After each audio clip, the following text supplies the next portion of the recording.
పెద్దపల్లి జిల్లా కేంద్రంలో విద్యార్థులు భారీ సంఖ్యలో పాల్గొని జాతీయ జెండాలతో దేశభక్తి ర్యాలీ నిర్వహించారు. భారత మాతాకి జై, వందే మాతరం నినాదాలతో పట్టణ వీధుల్లో జాతీయ జెండాని ఊరేగించారు.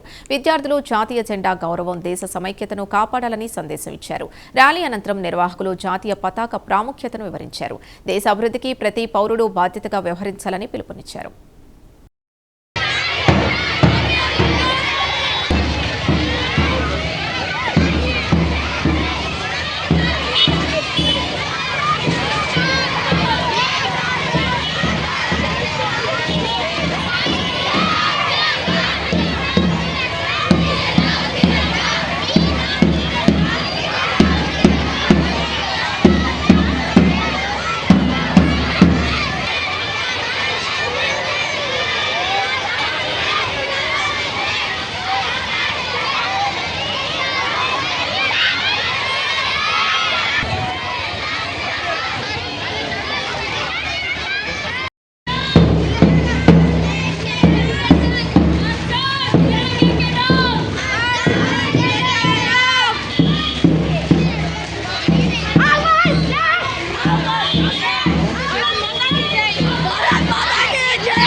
గౌరవనీయులైన ప్రధాన ఉపాధ్యాయులు గారికి, ఉపాధ్యాయులకు మరియు నాతోటి విద్యార్థులకు నా మనఃపూర్వక నమస్కారాలు. నా పేరు రిత్విక్. నేను 10వ తరగతి చదువుతున్నాను.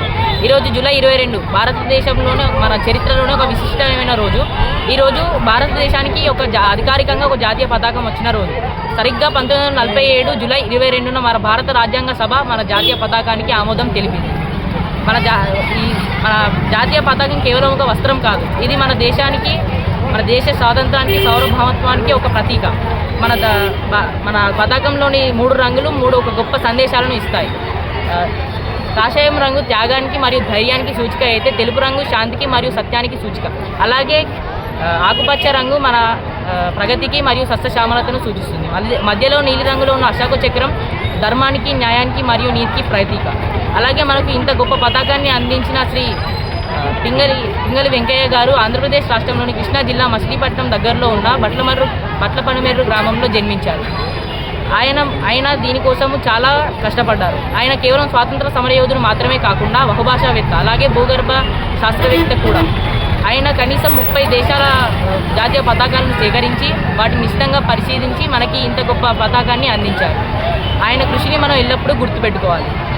అలాగే మన జాతీయ పతాకం ఇంకా ఎందరో లక్షల మంది స్వాతంత్ర సమరయోధుల యొక్క త్యాగాలు, వారి యొక్క పోరాటాలు దాగి ఉన్నాయి.